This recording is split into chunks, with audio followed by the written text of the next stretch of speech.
ప్రపంచ దేశాల్లో ఇంటర్నెట్ వాడకంలో మనమే ముందుంటే నెట్ వరల్డ్ లో కూడా మనం దూసుకుపోవాలి కదా. కానీ మనకన్నా చైనా, కొరియాలో ఎందుకు దూసుకెళ్తున్నాయి? అసలు ఎంతమంది ఇంటర్నెట్ ఎలా వాడుతున్నారు? అందరూ దాన్ని ఉపయోగించడానికే వాడుతున్నారా? అసలు ఇండియాలో ఇంటర్నెట్ వాడకం ఈ 10 ఏళ్లలో ఇంతగా ఎందుకు పెరిగింది? మన దేశంలోనే కాదు, ఈ భూగోళమే ఇంటర్నెట్ మానియాతో భూగోళంలా మారిపోయింది. ప్రపంచ ఆర్థిక వ్యవస్థను ఇంటర్నెట్ చాలా తీవ్రంగా ప్రభావితం చేస్తోంది. ఇంటర్నెట్ వాడకంతోనే ప్రపంచంలో ఎన్నో బ్యాంకులు కనెక్ట్ అయి ఉన్నాయి. ప్రస్తుతం ప్రపంచవ్యాప్తంగా 250 కోట్ల మంది ఇంటర్నెట్ వాడుతున్నారు. ఇది మన ప్రపంచ జనాభాలో 3వ వంతు. త్వరలోనే ఇది విపరీతంగా పెరిగిపోతూ వస్తోంది. ఇంతలా ఇంటర్నెట్ వాడకానికి కారణం ఏమిటో తెలుసా? Mobile communication. అవును, నెట్ వాడకం పెరగడానికి కంప్యూటర్లు, ల్యాప్టాప్లు కారణం కానే కాదు. కేవలం ప్రపంచాన్ని ముంచెత్తుతున్న స్మార్ట్ ఫోన్ల వల్లే ఇంటర్నెట్ వాడకం గణనీయంగా పెరుగుతోంది. ప్రస్తుతం ప్రపంచవ్యాప్తంగా ఉన్న ఫోన్ల సంఖ్య ఎంతో తెలుసా? అక్షరాల 700 కోట్లకు పైమాటే. అంటే ప్రపంచ జనాభాను కూడా ఫోన్ల సంఖ్య మించిపోయింది. ఇది కూడా చాలా వేగంగా విస్తరిస్తోంది. ఈ 700 కోట్ల ఫోన్లలో స్మార్ట్ ఫోన్స్ సంఖ్య 200 కోట్లు. కొన్ని టెక్నాలజీ సంస్థల అంచనాల ప్రకారం 2020 కల్లా ప్రపంచవ్యాప్తంగా ఇంటర్నెట్ కనెక్ట్ అయి ఉన్న డివైజ్ల సంఖ్య 26 బిలియన్లకు చేరుతుందని అంచనా. ఇండియాలో నెట్ వాడేవారి సంఖ్య గణనీయంగా పెరుగుతూ వస్తోంది.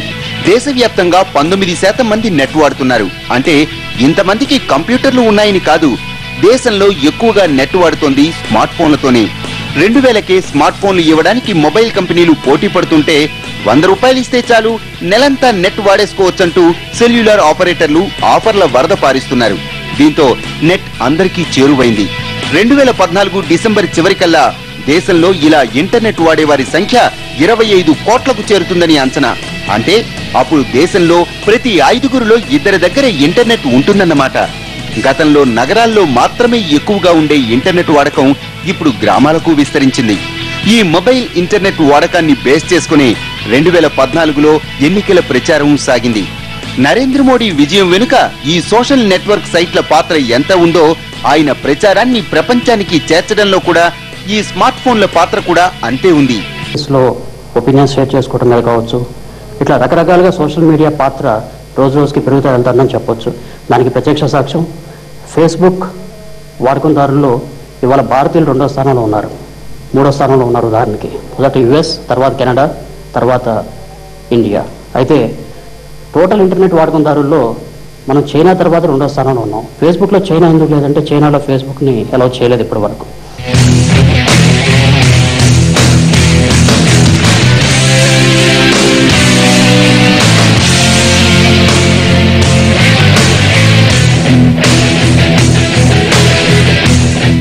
నెట్ వినియోగంలో ఇప్పుడు అగ్రస్థానంలో ఉన్నది యువతే. ప్రతి యూత్ చేతిలో ఇప్పుడు smart phone, 2G, 3G data, Facebook, Twitter, YouTube, ఇలా బస్సులోనో, క్యాంటీన్లోనో, మేడపైనో, ఆఖరికి బాత్రూమ్ లో కూడా ఇంటర్నెట్ వాడేస్తున్నారు. చిన్ని ఫోన్ తో ప్రపంచానికి కనెక్ట్ అయిపోతున్నారు. ఇప్పుడు కొన్ని సెల్యులార్ సంస్థలు 5-10 రూపాయలకే ఏదో ఒక సోషల్ నెట్వర్క్ ని నెలంతా వాడుకోవచ్చని ఆఫర్లు ఇస్తున్నాయి. దీంతో ఇండియన్ యూత్ ఇంటర్నెట్ లో మునిగి తేలుతోంది.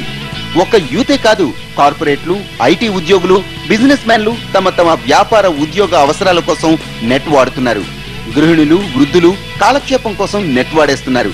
కానీ యూత్ మాత్రం సోషల్ నెట్వర్క్ సాగరంలో మునిగి తేలుతూ కంటి సమస్యలు, వెన్ను సమస్యలతో పాటు మానసిక ఒత్తిడి వంటి సమస్యల్ని కోరి కొని తెచ్చుకుంటున్నారు. అడిక్షన్ లాగా అయిపోయి ఎట్లాగైతే తాగుబోతుకి ఒక పూట డ్రింకింగ్ చేయకపోతే వాడికి ఎట్లా విత్డ్రావల్ సిమ్టమ్స్ వస్తాయో, వీళ్ళకు కూడా రెస్ట్లెస్ ఉండటం, ఆ తర్వాత బయటికి వెళ్తే ఎప్పుడు ఇంటికి వెళ్ళిపోదామో, ఎక్కడ నెట్ సర్వీసెస్ దొరుకుతాయి అక్కడ పోయి మనం చూద్దామన్న దీంతో 24 గంటలు వాటి మీదే ధ్యాస ఎక్కువైపోతుంది.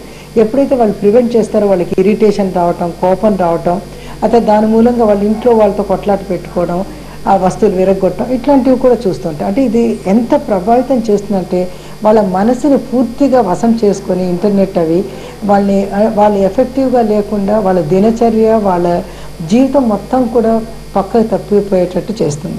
యూత్ వాడే ఇంటర్నెట్ లో అంతా చదువుకోవడానికో లేక ఫ్రెండ్స్ తో కమ్యూనికేట్ చేయడానికో వాడుతున్నారనుకుంటే పొరపాటే. యూత్ లో చాలా మంది పోర్నోగ్రఫీ కోసం నెట్ వాడుతున్నారు. ఒకప్పుడు బ్లూ ఫిల్మ్ చూడడం అంటే అదేదో పెద్ద తప్పన్నట్లు ఉండేది. కానీ ఇప్పుడు మాత్రం ఎక్కడ పెడితే అక్కడ యూత్ తమ ఫోన్లో జీబీల కొద్దీ బ్లూ ఫిల్మ్లు డౌన్లోడ్ చేసుకుని వాటిని చూసేసుకుని టైం వేస్ట్ చేస్తున్నారు.